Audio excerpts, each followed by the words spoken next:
do capítulo é bem-aventurados e misericordiosos. Então nós vamos fazer nossa prece e passar a palavra para o Fred. Então vamos manter a nossa mente elevada, agradecendo a Deus, nosso Pai, a Jesus, nosso Mestre, a Maria Santíssima, a toda a espiritualidade aqui presente, aos mentores, espíritos responsáveis pela tarefa de Deus da noite. Pedimos a intuição, a inspiração para o nosso irmão, amigo Weber, para que o planejamento da noite se cumpra através dele. Que a paz do nosso Senhor Jesus envolva a todos aqui presentes nesse salão, que ao longo do estudo todos possam ser tratados, possam ser atendidos em suas necessidades. A espiritualidade, ela pede que possamos ofertar a nossa migalha, que é a nossa atenção, para que os trabalhos sejam realizados ao longo da tarefa, os trabalhos de tratamento, de socorro, de atendimento de todos os espíritos encarnados e desencarnados. Obrigada pela oportunidade, assim seja. Então, Weber, né? Pode arrumar, Weber.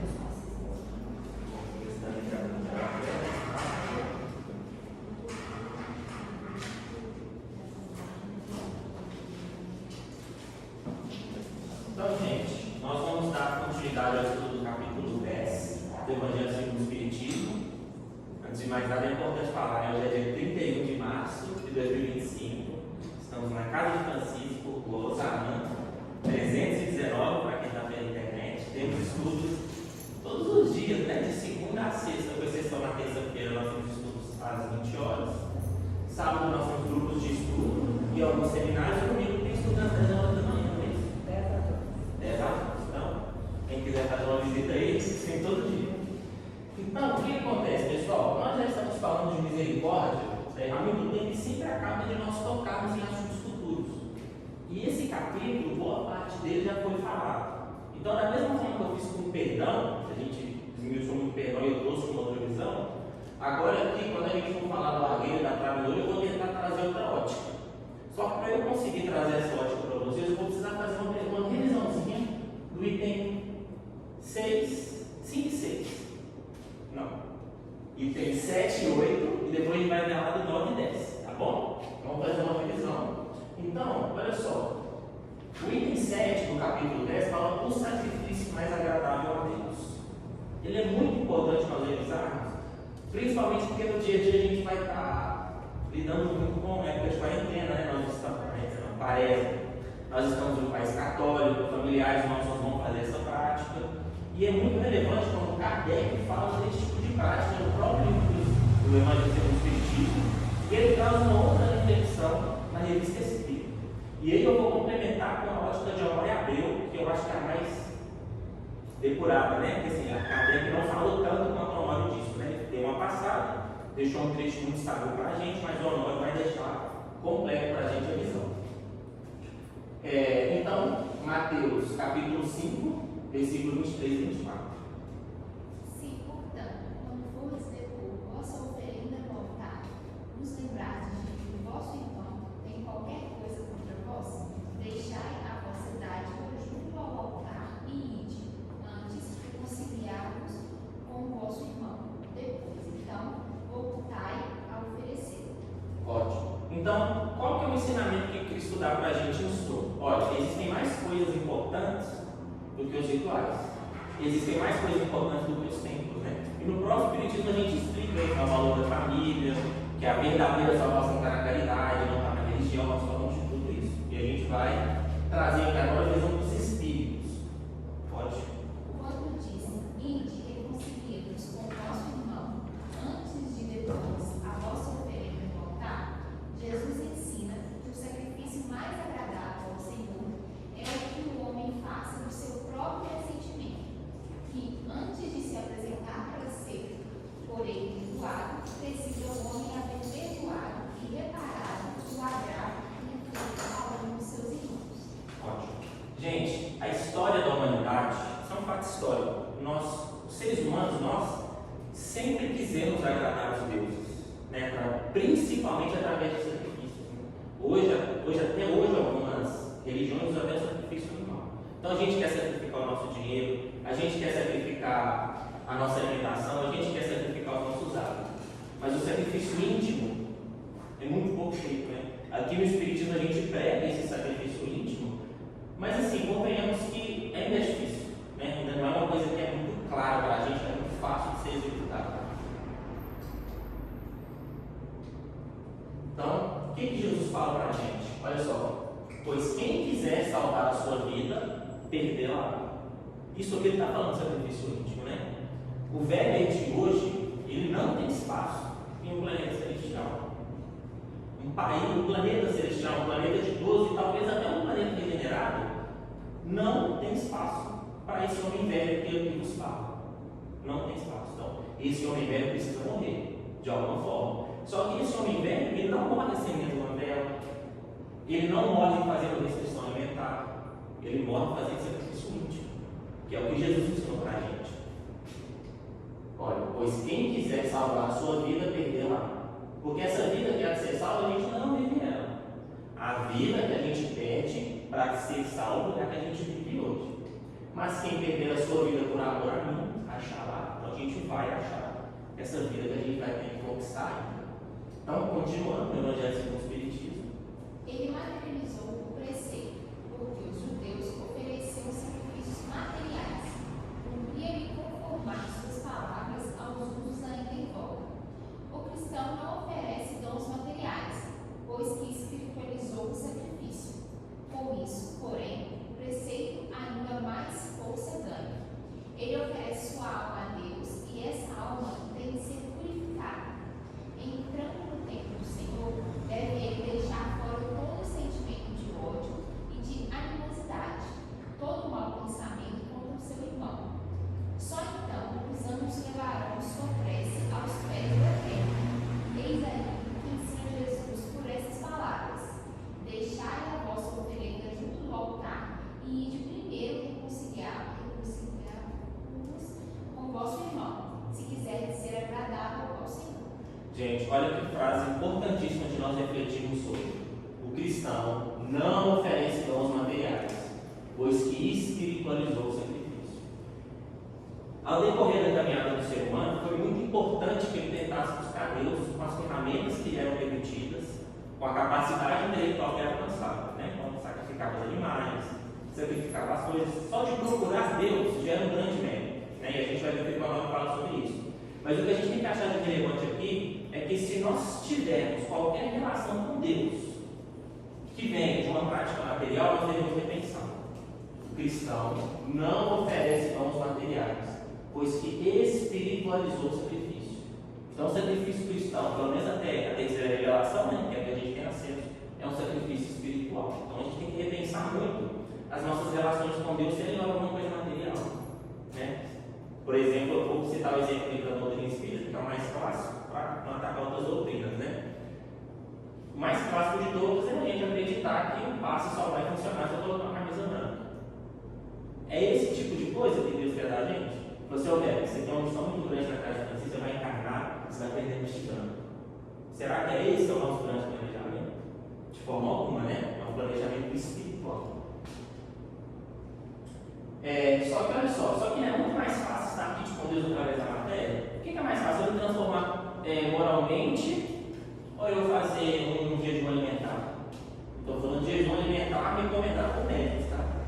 Não estou falando isso. Inclusive, se você não fizer uma coisa que o médico recomenda, pode aplicar para suicídio, né? Você estava ciente do problema, tinha soluções e recusou fazer. No entanto, eu falo de sacrifícios por você acreditar que o sacrifício material vai te aproximar de Deus de alguma forma.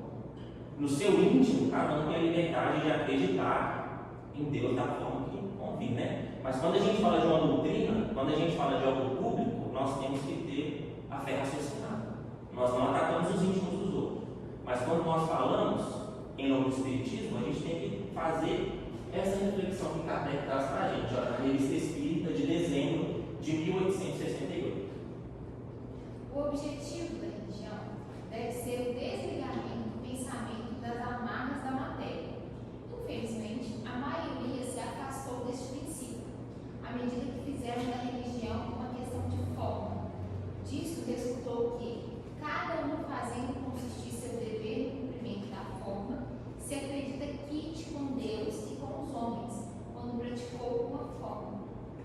Então, essas práticas ritualísticas, né, enquanto nos for possível dentro do Espiritismo, elas devem ser evitadas. Né? Deixe a sua oferta no altar e vá se reconciliar com o seu irmão. Essa é a prioridade. Então, sempre que queremos, mas a gente sempre quer deixar a caminhada mais fácil, né? Igual a gente refletiu, é muito mais fácil estar triste com Deus através da forma. Nossa caminhada, desculpa, gente. Não seria diferente da nossa caminhada com Deus. Tendemos a nos tornar conformistas, que é uma característica que a gente trouxe de Emmanuel, né? Que a gente vai fazer uma reflexãozinha dela aqui agora. Olha lá, o conformismo é o sistema de ajustar-se alguém a todas as circunstâncias. Conformação é a submissão voluntária e serena da pessoa às aperturas da vida. Então, olha só, para a gente ficar mais claro ainda, os conformados são fiéis às disciplinas que o mestre lhe aconselha. Isso é ser conformado. O que é ser conformista? Os conformistas, porém, adaptam-se mecanicamente às convenções e ilusões que lubrificam os mecanismos das conveniências humanas. Eu criar um ritual e acreditar, ensinar que aquele ritual posso assim, não estou falando nem do Deus que a gente acredita, qualquer ritual religioso ali, que a gente atribui a forma, a espiritualização não é muito mais conveniente do que vincular a transformação. A gente não está lubrificando as relações. Então, devemos tomar muito cuidado com isso. Nós temos que ser conformados. As leis de Deus estão aí, não cabe a nós mudá-las, temos que segui-las, mas seguir da forma correta, né? Não ser conformista. Agora a gente vai falar qual é o verdadeiro sacrifício mais agradável a Deus que o Mestre trouxe para a gente. Vamos pegar dentro da caminhada do Cristo, aonde é que ele nos ensinou o sacrifício mais agradável a Deus. Aí, olha só, vamos ver lá Mateus 26, de 51 a 53. Por favor. E eis que um dos que estavam com Jesus, estendendo a mão, puxou da espada e, ferindo o servo do sumo sacerdote, cortou-lhe a orelha. Então Jesus lhe disse: mete a tua espada no seu lugar, porque todos os que lançarem mão da espada, a espada morrerão. Ou pensas tu que eu não poderia rogar a meu Pai e que ele não me mandaria agora mesmo mais 12 legiões de anjos? Qual que é a mensagem de Jesus aqui? Assim, aqui não fala especificamente Pedro, né? Mas dependente de quem tenha colocado ali no celular, qual foi a mensagem do mestre? Ele falou assim: olha, não se intrometa, porque tudo o que acontece aqui está sob o meu domínio, sob o meu controle. E se isso acontece, é porque eu deixo. Do contrário, ele rogaria ao Pai e o Pai mandaria mais de 12 legiões de anjos para interromper qualquer processo que ele estivesse acontecendo. Significa que Jesus também estava conformado com a lei de Deus. Exatamente.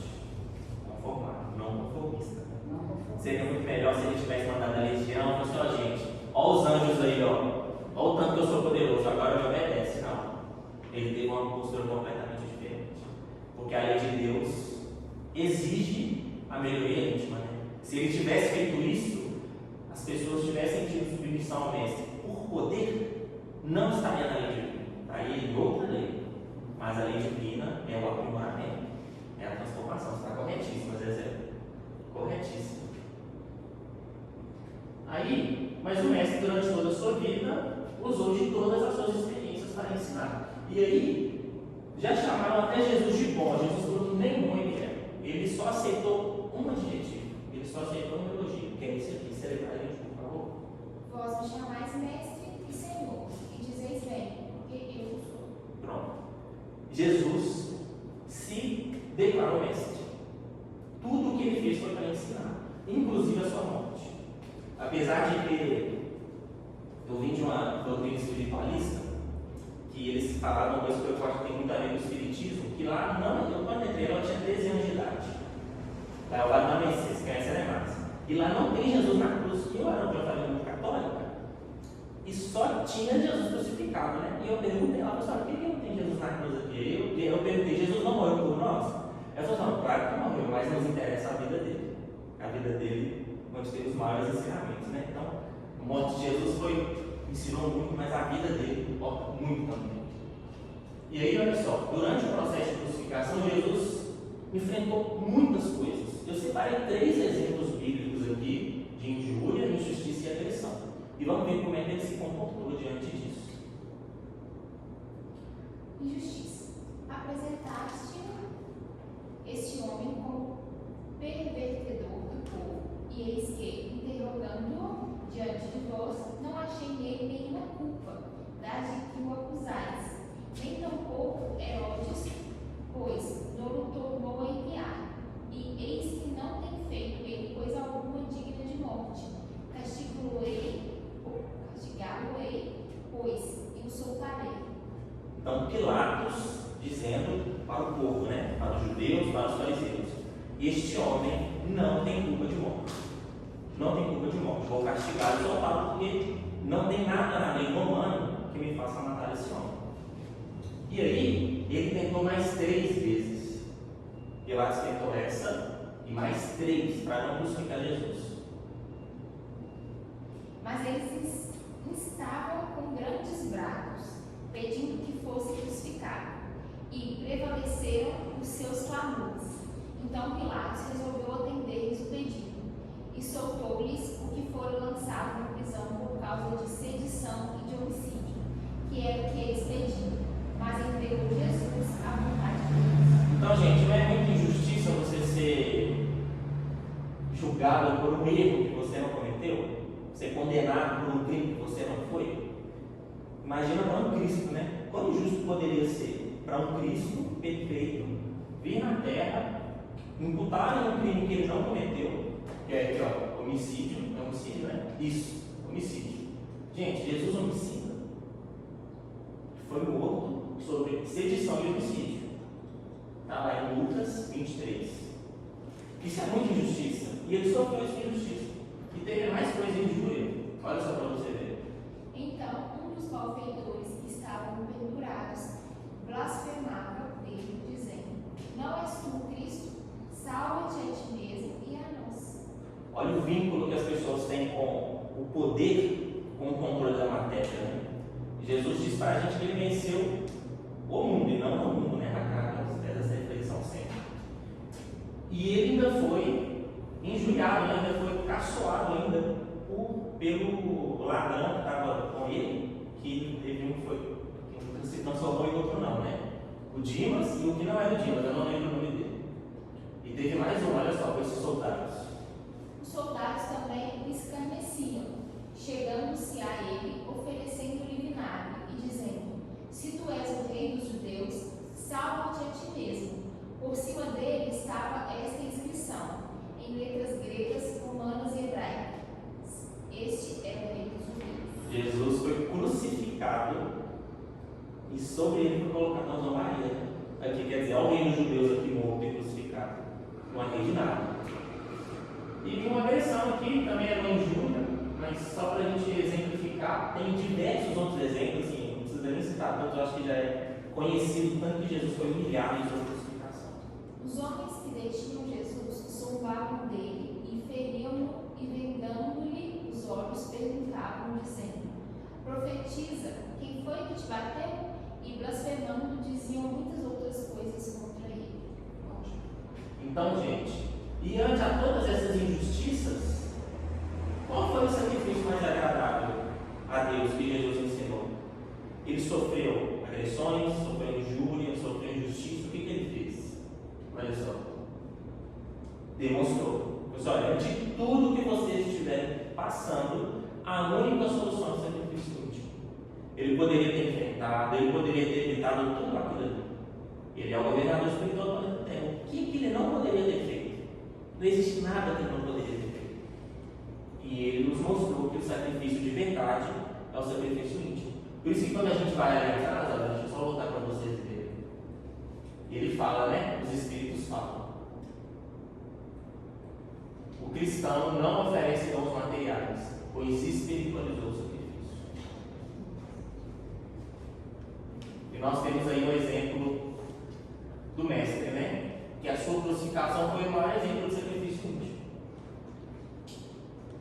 E olha só, nós temos aqui Paulo nos mostrando a relação que tem do homem velho, o exemplo que Jesus deu do homem velho, o que Jesus quis mostrar enquanto Cristo é na prática. Serve para a gente uma coisa lá em Romanos? Sabendo isto, que o nosso homem velho foi crucificado com ele, para que o corpo do pecado fosse desfeito, a fim de não servirmos mais ao pecado, pois quem está morto está justificado do pecado. Ótimo. Então, gente, tem dois ensinamentos aqui. O primeiro é que quando a gente aprendeu na última aula que os livros, o Evangelho segundo o Espiritismo fala, que quem perdoa, Deus protege, né? Quem perdoa não é tocado por nada. Está aqui, ó. Pois quem está morto, ou seja, se o seu homem velho morreu, se você perdoou, está justificado no pecado. E aqui ele fala também, olha, que o nosso homem velho foi crucificado com ele. Ou deveria ser, né? Então a gente tem que fazer com que o nosso homem velho tenha o mesmo fim de Jesus, do exemplo que ele deu para a gente. Né? Então aqui Jesus quer dizer o que a gente tem que fazer com o nosso homem velho: crucificá-lo na forma correta. A gente vai sofrer injúria, a gente vai sofrer agressão, a gente vai sofrer injustiças. Claro que vai, mas o nosso homem velho tem que ser sacrificado como Jesus foi, com pacificação, com lucidez. É interessante, isso é uma coisa que você não ainda estou repetindo aqui uma coisa que você fala. Porque Cristo viveu o máximo de todas as violências, né? Ele foi traído, ele foi abandonado, ele foi caluniado, né? Ele foi ironizado. Então, o máximo de todas, acho que se a gente pensar no leque de violências que podemos sofrer, nós vamos encontrar em alguma medida todos aí, né, desde o início, lá quando chegam os soldados lá, né, no Monte das Oliveiras, até o processo final. Então nós vamos ver tipo, o ralo, né, de diversas violências. E nesse processo inteirinho, você não vê Jesus manifestando nenhum tipo de sentimento menor, né, de imperfeição.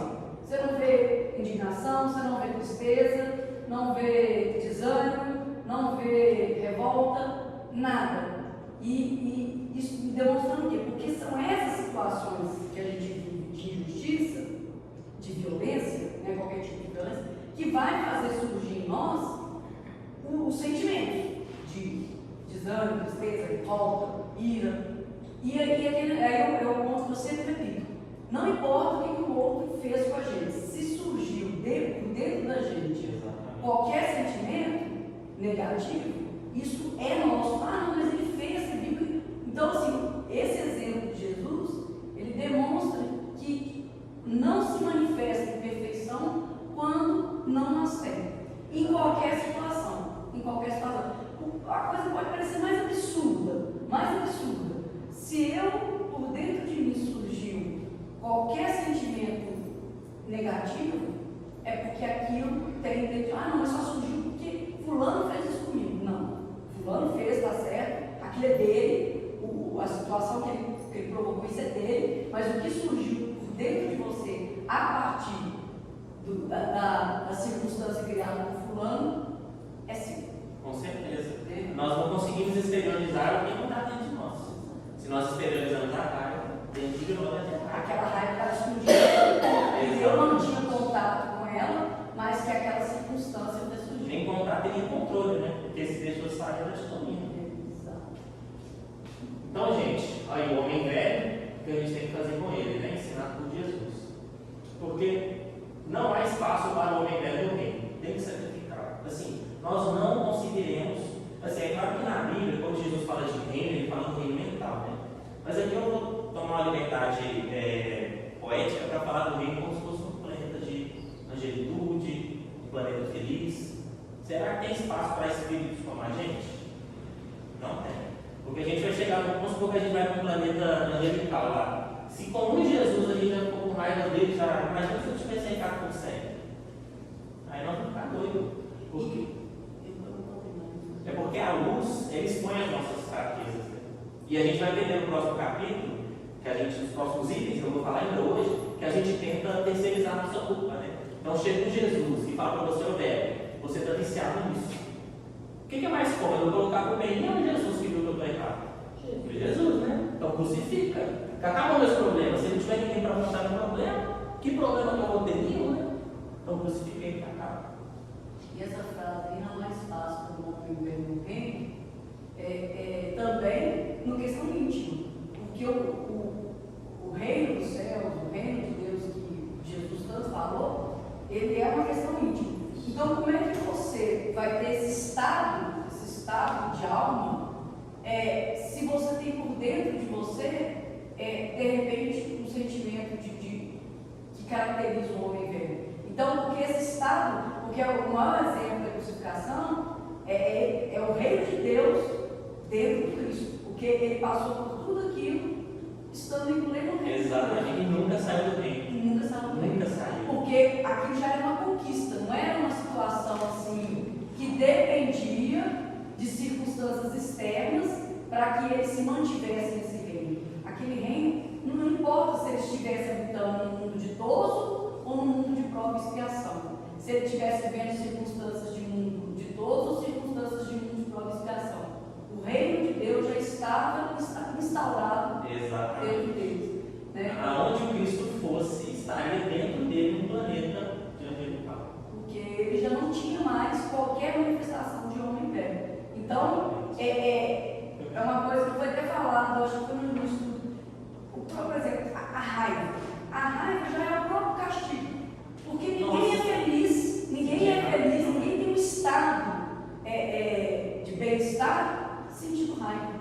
Então, o sentir raiva já é o próprio castigo, porque ele já traz um mal-estar tão grande para quem sente que só de você sentir já é, né, a consequência dessa inferioridade que você traz dentro de você. Sim. E uma prova de que nós não somos feitos para sentir esses sentimentos ruins, que a própria raiva faz mal para a gente. Isso. O rancor afeta a nossa saúde, a raiva afeta a nossa saúde, a tristeza afeta a nossa saúde. Nós não somos feitos para sentir isso. Quando você fala desse negócio de matar o homem velho, eu me lembro da Arca de Noé. Eu acho que eu já falei umas 50 vezes aqui. Mas imagina aquele fundinho ali, né? Com todas as nossas encarnações. Uma alma a gente tem que sacrificando, de modo que a influência no consciente vai ser só de homens bons, né? Homens novos. Beleza, gente? Até aqui alguma dúvida? Tranquilo? Agora vamos para o óleo. É a melhor parte, viu, gente? Pelo menos para mim agora. Porque estava até com pressa de chegar aqui. Mas por que Deus permite que os homens erram templos e transformem o cumprimento de sua filosofia moral em rituais, imagens e igrejas? Porque se ao longo da história, diferentes culturas, em diferentes tempos, em diferentes países, em diferentes climas, faziam esse tipo de coisa, erguiam templos, faziam sacrifícios e acreditavam que Deus estava no sacrifício material, no sacrifício alimentar, na vestimenta. Por que Deus permitiu isso? Se aconteceu durante tanto tempo, por que Deus permitiu? Por quê? Vamos entender por que isso acontece. Vamos lá no livro Ainda Não é o Fim, da médica Jamina Farias. Você já leu Farias? Isso. Pelo Espírito de Autor Abreu. Vamos ver a lição que ele vai falar para a gente. Definimos símbolos rituais, sacerdócio, constituindo diretrizes de comportamento e locais particulares, quando a revelação, na verdade, deve se estabelecer no íntimo da criatura, por meio da correta observação de si mesmo e do esforço para refletir na conduta a compreensão da lei revelada. Ainda assim, este esforço intelectual é legítimo e concede ganhos ao espírito. Podemos encontrar os sinais do Cristo enquanto estamos nessas experiências, posto que Jesus, conforme a narrativa, lá estava com os discípulos. Ótimo. Então, o que a Ana está falando para a gente? Olha, nós construímos rituais, construímos religiões, construímos sacerdócio, construímos diretrizes de comportamento, construímos locais. Isso é certo? Não. Por quê? A revelação está no íntimo, não está fora. Mas é importante para a evolução da criatura? Com toda certeza.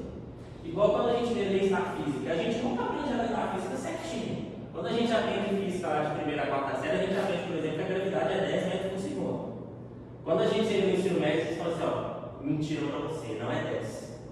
que é 9,98. Então, assim, foi importante para a criança aprender 10? Claro que foi. Ela aprendeu certo? Não, porque não é 10. Mas ela conseguiu entender o 10, várias coisas que estavam ao redor da realidade, né? Antes de eu olhar corretivo. Quer alguém falar uma coisa? Não? Não. Tá falado.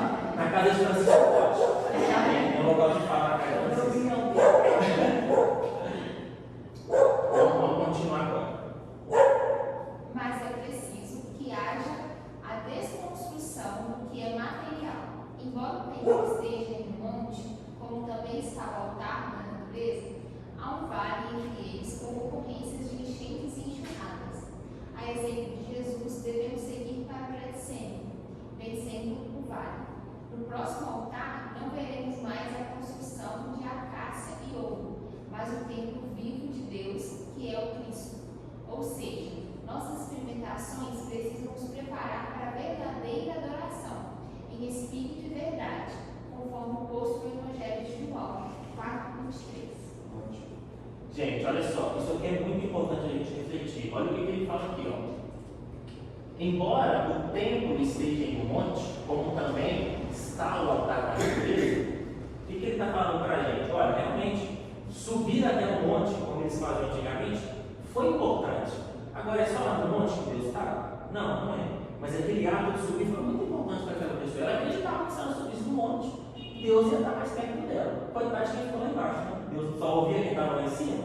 Claro que não. Mas foi importante para ela. Ele fala, olha, há um vale entre elas, com ocorrências de enchentes e enxurradas. Existe um vale entre essas duas práticas, né? Entre a prática de subir até o monte como uma forma material e a prática de fazer só uma oraçãozinha em casa mesmo. Existe, apesar de ambos serem relevantes, existe um vale entre elas, que diferencia a pessoa que ainda está pegada na matéria e a pessoa que já conseguiu abstrair. Quer dizer que subir até o monte foi errado, não foi importante? Não, de forma alguma. Foi muito importante isso que a Palavra está falando para a gente. E a verdadeira oração está em espírito e verdade, conforme João 4:23. Até aqui alguma dúvida, gente, sobre a visão de Honório a respeito da construção de templos, rituais, que isso é importante para o avanço da criatura, mas não é o final. A criatura que fica muito tempo aí está aprendendo pouco, talvez ele se dedicar mais a alguma coisa, porque o ideal é que nós saímos da matéria, é a desconstrução do que é material.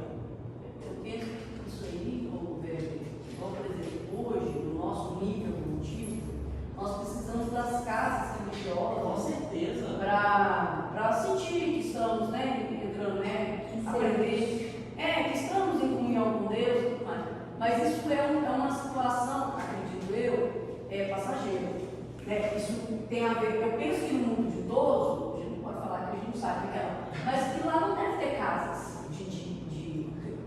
religiosas. Porque onde está o reino Porque deles? o tempo deles é tudo, né? Então, assim, eles não vão ter um momento para entrar em comunhão com Deus.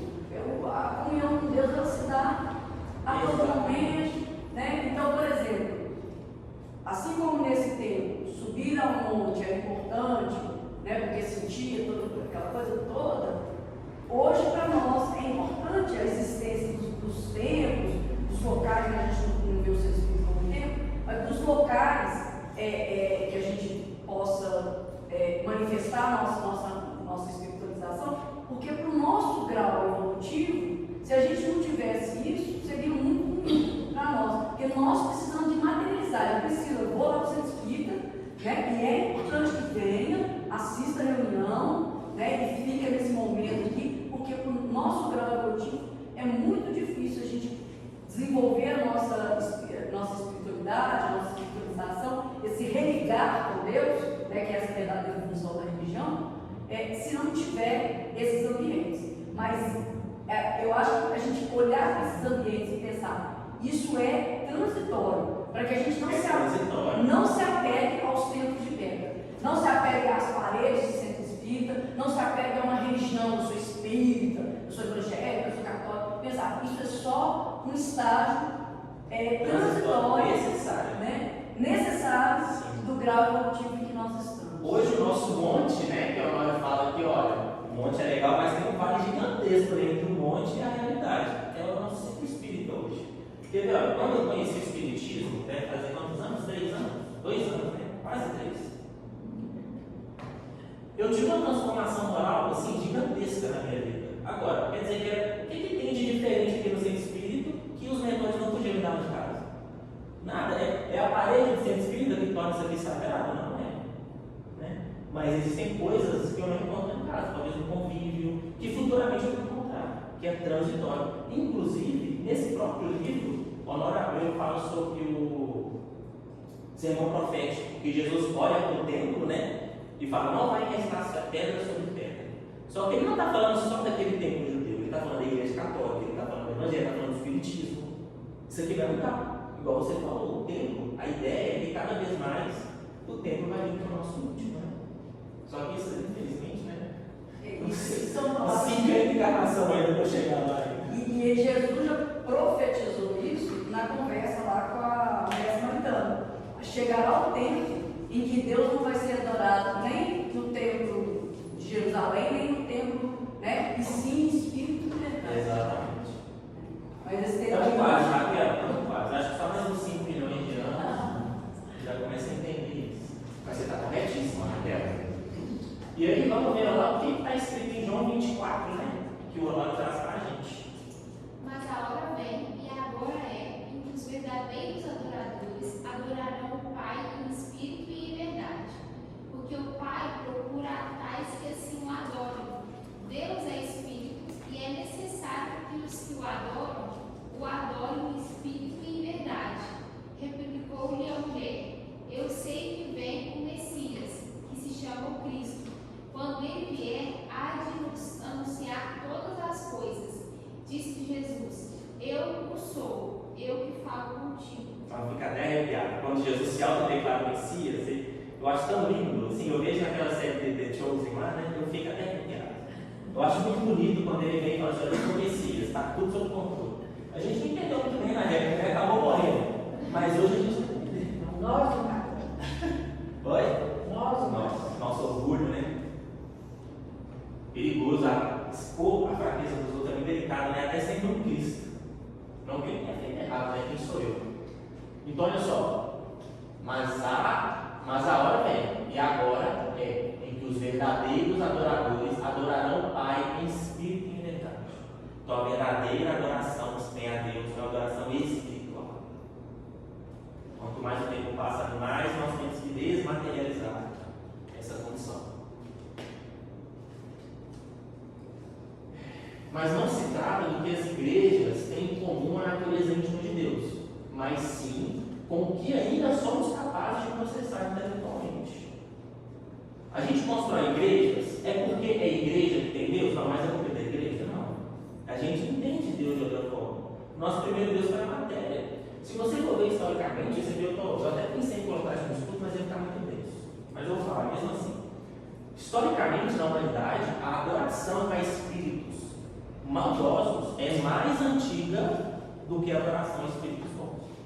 Porque antigamente o que a gente vivia coisa boa? A gente vivia benevolência? A gente vivia amor, vivia perdão? Não. E a gente não atribui ao mundo espiritual que a gente tem dentro de nós. Pô, se todo mundo aqui é mal, o que tem do outro lado? Só a gente mal também, né? Então, se você for ver até os deuses gregos, quais dos deuses gregos ele é imbuído de completa benevolência? Qual cultura anterior a do Cristo é imbuída de entidades que são puras em benevolência, em amor, humildade? Muito poucas. Não vou falar nenhuma porque não conheço todas, mas de todas que eu conheço, nenhuma tinha uma tratativa dessa. Então faz 2.000 anos, gente. A humanidade ela tem mais de 100.000 anos, o Homo sapiens. Se não me engano, é 200.000 anos. Faz 2.000 anos que foi apresentado para a gente um Deus 100% amoroso. Nós não tínhamos a capacidade de entender isso. Por enquanto, conseguimos entender muito pouco sobre Deus, sendo que da sua intimidade ainda nada é possível. Estou tirando isso da minha cabeça? Não. Questão 10 do livro dos Espíritos. Pode ler. Pode o homem compreender a natureza íntima de Deus? Não. Falta-lhe para isso o sentido. Pode. Mas nós temos a lei de adoração dentro de nós, né? A gente vai querer adorar Deus da forma que a gente consegue. Às vezes é acendendo uma vela, às vezes é vestindo uma roupa branca, às vezes é vivendo uma igreja. Está procurando Deus. Não podemos esquecer que existe um abismo, né, como diz o Honório, entre isso e a realidade. Mas é necessário. A gente consegue processar só isso por enquanto. A compreensão de Deus é um processo moral e intelectual. Então é necessário tanto o progresso moral quanto intelectual. Quantos intelectuais não acreditam em Deus? E quantas pessoas moralizadas dedicam o seu entendimento? Tem gente que tem fé em Deus mesmo, mas não entende Deus. Prega coisas erradas. Tem gente que é intelectual inteligentíssimo, entende as leis da ciência, entende as probabilidades, entende matemática, mas não acredita em Deus. Então é difícil entender Deus. É um processo que ainda vai demorar. E aí eu vou dar um exemplo para vocês. Olha como que no Velho Testamento Deus foi retratado. E você vê várias coisas. E aí ao decorrer da leitura eu quero que vocês reflitam se esse é o Deus apresentado por Cristo. O Senhor fará que sejas ferido diante dos teus inimigos. Por um caminho sairás contra eles, e por 7 caminhos fugirás deles, e serás espetáculo horrível a todos os reinos da terra. Os teus cadáveres servirão de poço a todas as aves do céu, e os animais da terra, e não haverá quem os enxote. Deuteronômio. Se você for pegar esse Deuteronômio 24, você vai ler e vai ficar vermelho, assim, de tanto sangue, de tanta ameaça, de tanta coisa. Isso aqui foi o mais tranquilo que teve lá. Depois vocês pegam lá Deuteronômio 28. Isso aqui é o que as pessoas conseguem entender de Deus. Você acha que tem determinadas pessoas que, se não tiver ameaça, nem vai na igreja, nem vai no centro espírita? Tanto que o diabo foi muito importante para aqueles em Deus, né? O medo do oposto foi muito importante para a escolha de muita gente, inclusive na minha. Meu filho, se há uns 10 anos atrás eu não acreditava em diabo e inferno, nem cristão não era. Eu virei cristão com medo. Eu falei assim, meu Deus do céu, se esse diabo me pega, eu estou lascado. Aí eu virei cristão, falando desse lado aqui está melhor. Hoje a gente já tem mais maturidade para entender. Não tem ninguém que seja capaz de fazer antagonismo ao Cristo, ele é perfeito. Não tem ninguém capaz de mentar, não tem ninguém capaz de ameaçar. A gente vai entender isso só depois. Então, a crença no mal é muito mais antiga do que a crença no bem. Muito mais. Olha como é que Deus foi retratado no Velho Testamento. Mas, vamos continuar, mais um exemplo. Senhor te ferirá com as úlceras do Egito, com tumores, com sarna e com coceira, de que não possas curar-te. O Senhor te ferirá com loucura, com cegueira e com pasmo de coração. Apalparás ao meio-dia como o cego apalpa nas trevas, e não prosperarás nos teus caminhos. Serás oprimido e roubado todos os dias, e não haverá quem te salve. Ótimo. Jesus, por favor. Não. Gente, se você chegar em casa, o dia que você estiver bem, não pode estar mal, não. Se não estiver bem, você não ficar enjoado, lê Deuteronômio 28. Eu não. Leio. Por questão de experiência. Agora a gente pensa.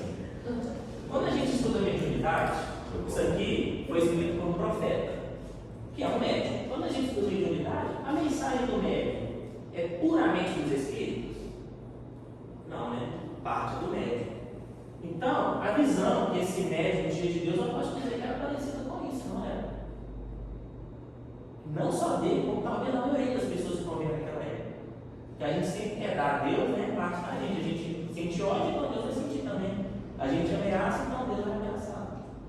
Então, olha só, a gente, igual o Manuel fala, né? A gente pinta o mundo com a cor que a gente tem. E essas eram as cores do médium que fez isso. Na época, talvez ele fosse até o melhor, né? E foi muito importante para o avanço da humanidade isso aqui. Mas graças a Deus, hoje a gente olha isso como um moderno, né? E já mudou essa visão do Cristo. E outra coisa, a visão que nós temos de Deus hoje vai mudar completamente. Eu te garanto que a visão que Jesus tem de Deus é completamente diferente da nossa. Talvez Jesus olhe para o Deus que a gente entende hoje e fale assim, nossa, eu não estou entendendo nada. Igual a gente olha para esse pessoal aqui. Deus é muito melhor que isso, do que a gente imagina. E aí a gente vai entrar no item 9. Vamos faltar 15 minutos. Vamos lá. Como é que vedes um argueiro no olho do vosso irmão, quando não vedes uma trave no vosso olho? Ou como é que dizeis ao vosso irmão, deixa-me tirar um argueiro do teu olho, vós que tendes no vosso uma trave? Hipócritas, tirai primeiro a trave do vosso olho, e depois, então, vede como podereis tirar o argueiro do olho do vosso irmão. Mas, velho, qual é a relação que tem com o que você acabou de falar com o argueiro? Porque a gente sempre quer terceirizar a gente. A gente sempre quer terceirizar as partes difíceis. Ah, não, e até Deus é muito difícil. Vou falar que se eu sentar olhando que Deus aparece, é bem mais fácil do lado. Lidar com os meus erros é muito difícil. Eu vou culpar a pessoa por estarem no meu erro. Então a gente costuma a ter facilidade para ver o erro dos outros e por orgulho não enxerga o nosso. Acho que é só isso. Desce? Não, desce tem mais. Então pode ler, vamos ler, importante. Vai lá. Uma das insensatezes da humanidade consiste em vermos o mal de outro antes de vermos o mal que está em nós. Para julgar-se a si mesmo, foi preciso que o homem pudesse ver seu interior no espelho, pudesse, de certo modo, transportar-se para fora de si próprio, considerar-se como outra pessoa e perguntar: que pensaria eu se visse alguém fazer o que faço?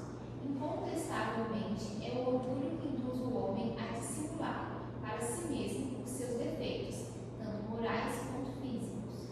O orgulho faz a gente transformar o mundo.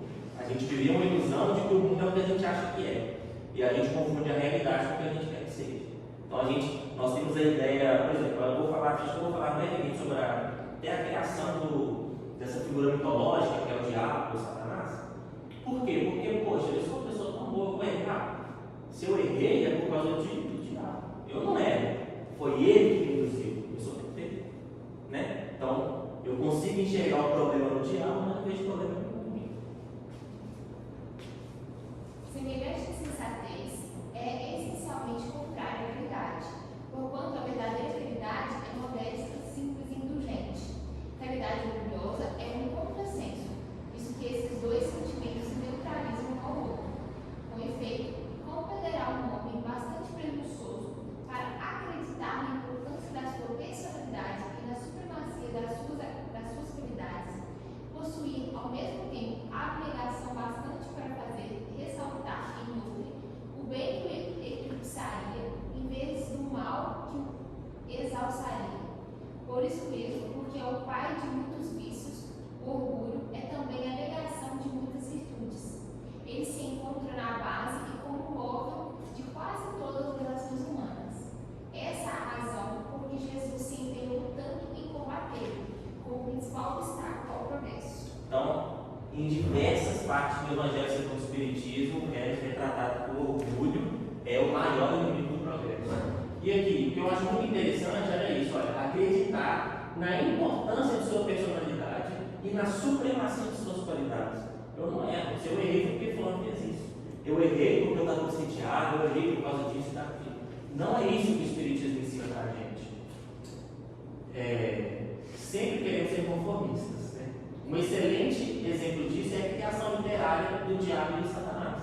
Quando a gente vai na Bíblia, a gente vê no grego, no hebraico e no aramaico, a gente vê que o Satanás é uma palavra para adversário.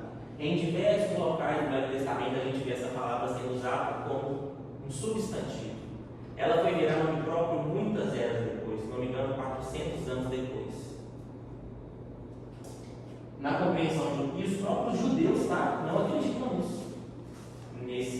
nessa personificação do mal. Isso veio com o cristianismo. Não sei quando, não sei se foi no primitismo, não sei se foi com Roma, mas veio no cristianismo. Na compreensão judaica, é o próprio indivíduo que se torna adversário da lei divina.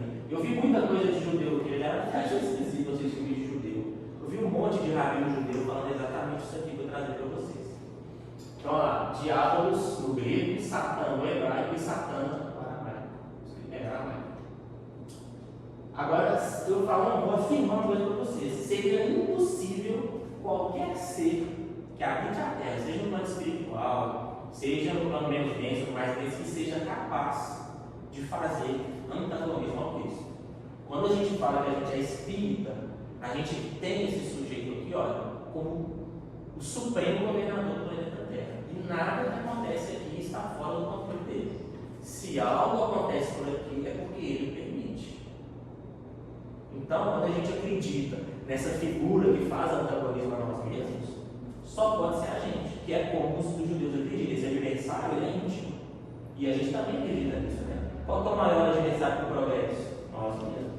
Somos filhos de Deus. Gente, quem é que pode fazer antagonismo aos filhos de Deus?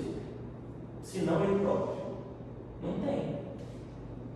Então, olha só, por que não existe, essa pergunta é maravilhosa, por que é que não existe ninguém capaz de ser antagonista ao Cristo?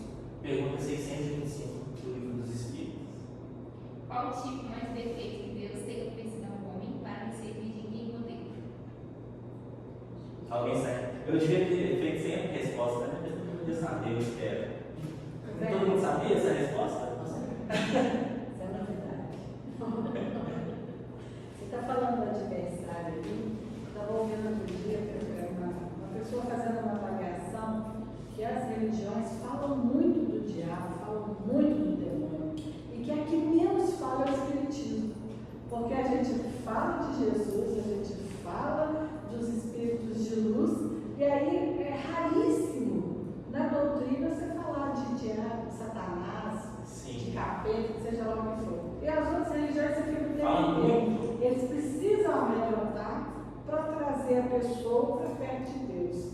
E a gente também O Espiritismo é necessitado. uma doutrina. Teve um dia que eu dei uma aula sobre o centurião de Cafarnaum, eu falei para todo mundo que o Espiritismo não salva ninguém, tá? E salva a eternidade.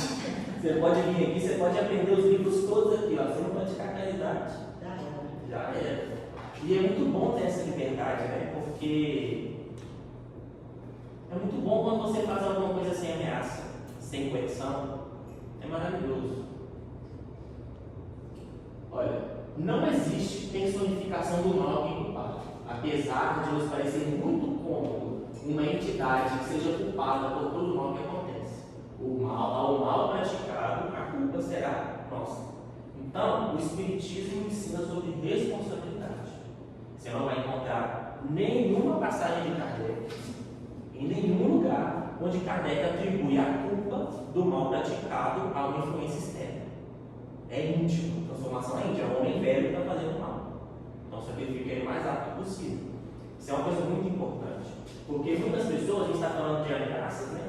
Muitas pessoas, estudiosos, vão vincular a palavra karma dentro do Espiritismo a uma ameaça. Porque um dos alicerces da religião, de todas, e eu não culpo as religiões, somos nós que precisamos disso ainda, né? O dia que nós não precisarmos mais disso, as religiões vão tirar isso. É sobre o medo, né? O medo do sofrimento eterno. Aí você fala assim, mas no Espiritismo a gente não tem medo de nada, e o karma, mas eu vou continuar o karma. Você faz, mas você paga, isso não é medo? Não, é certo? É. O espírito obsessor. Esse, gente, o nome é. Ação e reação não. Causa e efeito. Isso. O espírito obsessor também, em alguns aspectos, ele pode ser o nosso diabo, né? Pode. O diabo do espiritismo. A gente deixa ele tão forte, né? Nós somos tão influenciados por esse espírito obsessor que não é diabo coisa nenhuma, mas por a gente ter tanta afinidade, ele vira o diabo, né? A gente deixa ele forte. Ele compara toda a coisa para a gente, as coisas que eu quero fazer, que ele quer fazer errado, eu acho uma ótima ideia. Então, por que você não faz uma excelente ideia? Mas aí ele vira o diabo porque eu transformo ele nisso, né? Porque eu dou vida, eu fortaleço ele. Então, quando a gente fala de karma, a gente fala de responsabilidade. Não é ameaça, não é medo, é responsabilidade. E aí, nós vamos falar da pergunta 461. Vocês veem que eu não estou tirando isso da minha cabeça. Eu não sou maluco. Como haveremos de distinguir os pensamentos que nos são próprios dos que nos são sugeridos? Quando um pensamento nos é sugerido, temos a impressão de que alguém nos fala. Geralmente, os pensamentos próprios são os que acodem em primeiro lugar. Afinal, não vos é de grande interesse estabelecer essa distinção. Muitas vezes é útil que não saibais fazê-la. Não a fazendo, obra o homem com mais liberdade. Se decide pelo bem, é voluntariamente que o pratica. Se toma um mau caminho, maior será a sua responsabilidade. Ótimo. Aí, olha só que curioso. Por que não é bom que nós saibamos diferenciar o que é nosso e o que não é? Porque isso influenciaria a nossa decisão final, né? É importante que nós não saibamos. Não a fazendo, obra o homem com mais liberdade. Se nós soubéssemos diferenciar, todo mundo aqui fosse médio ostensivo e soubesse diferenciar quem está falando e quem não está, isso influenciar na nossa decisão. Porque eu ia falar assim, olha, eu não vou fazer porque o espírito mal está mandando. Só que a decisão tem que ser nossa. A indução é ruim e a gente tem que saber filtrar o que é bom e o que é ruim. Não é porque é um espírito feio ou é um bonito que está mandando fazer. Tem que ser uma decisão minha. E é isso que ele está falando aqui, ó. Afinal, não vos é de grande interesse estabelecer essa distinção. Muitas vezes é útil que não saibais fazer, não a fazendo, obra o homem com mais liberdade. É exatamente um dos motivos que nós perdemos todas as nossas memórias, é que nós não façamos essa distinção. Porque se eu encarnasse e soubesse que eu tenho matado a Jaiara 10 encarnações seguidas, e eu vim para lutar, eu ia segurar meus impulsos. Não porque eu haveria me transformado, mas pelo karma, pelo medo, né? Por isso, então é importante que essas decisões sejam íntimas. Não digo aqui que esta é o único motivo de perder a nossa memória, mas com certeza é um deles.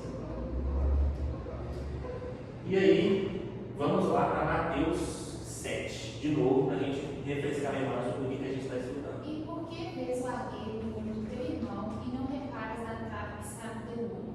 Ou como dirás ao teu irmão, deixa-me tirar o argueiro do teu olho quando tens a trave no teu? Hipócrita, tira primeiro a trave do teu olho e então verás bem para tirar o argueiro do olho do teu irmão. Ótimo.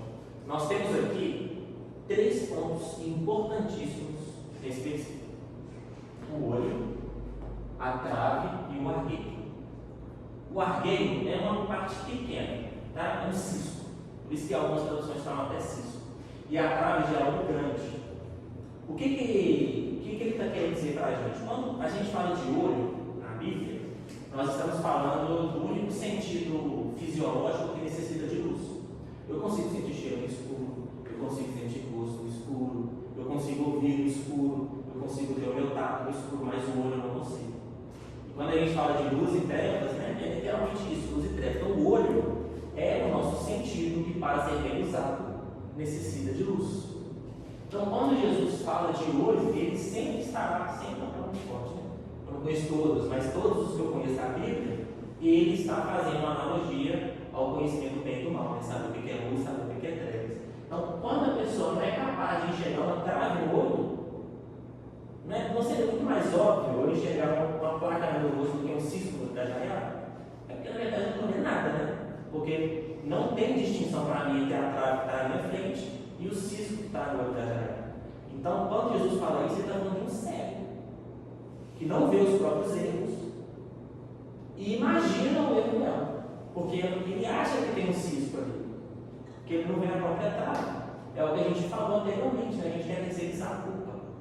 É o que as pessoas fizeram com Jesus. Então, olha, impossibilitados de ver a realidade como ela é, devido à trave esse olho, passamos a enxergar a realidade através da nossa imaginação.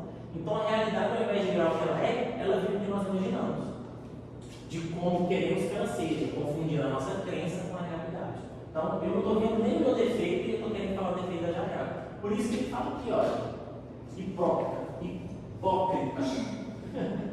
Uma palavra difícil.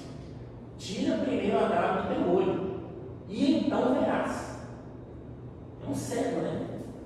Passe a enxergar primeiro que a trave é tão grande que você está cego, para tirar o argueiro do olho do teu irmão. Às vezes nem vai ter, né? Às vezes só tinha a trave. E aí, temos que conhecer a gente mesmo, né? Para a gente saber se a gente está cego ou não, porque é difícil fazer essa diferenciação.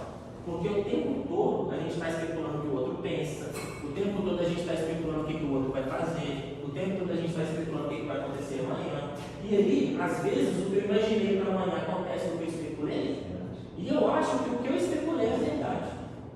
Quando o fato está na minha frente, eu vejo coisa enxergar. Você pode ver para a gente, isso aqui foi Santo Agostinho, tá, gente, que falou. Qual o meio prático mais eficaz para se melhorar nesta vida e resistir ao arrastamento do mal? O sábio da antiguidade nos diz: conhece a ti mesmo. Ótimo. Assim, é claro que tem efeitos, alguns cegos possuem efeitos no olho, né? Mas vamos supor que está todo mundo de óculos escuros. A única pessoa que vai saber que é cego ou não cego, né? Por isso que a gente tem que conhecer a si mesmo. Então, quando a gente conhece a si mesmo, a gente passa a diferenciar o que é real e o que é criado pelos nossos desejos. E aí eu vou trazer mais uma vez a citação de Platão para finalizar, que ele verifica muito bem quando a pessoa perde o amor pela verdade e passa a amar apenas a própria verdade. É isso que a gente faz. A gente está com uma trava no nosso olho, né, gigantesca, está cego, a gente perde o amor pela verdade do mundo e abraça o amor pela nossa verdade. E aí acabou, nós ficamos iludidos e cegos. Você pode ler para a gente, por favor? É terrível que o homem dê a sua opinião no status de verdade. Isso significa que ele perdeu o amor pela verdade. Importa mais a forma como ele aprecia a vida do que como ela realmente é. Então é isso, gente. Quando Jesus fala na trave para a gente, está falando que nós estamos cegos, né? Então acho que para finalizar é isso. Não devemos terceirizar a culpa, né? Nem ninguém. Sempre que a gente faz, se for bom é mérito nosso, se for ruim, culpa nossa. Beleza? Ficou claro, gente? Muito obrigada. De nada. Aí só nós fazemos.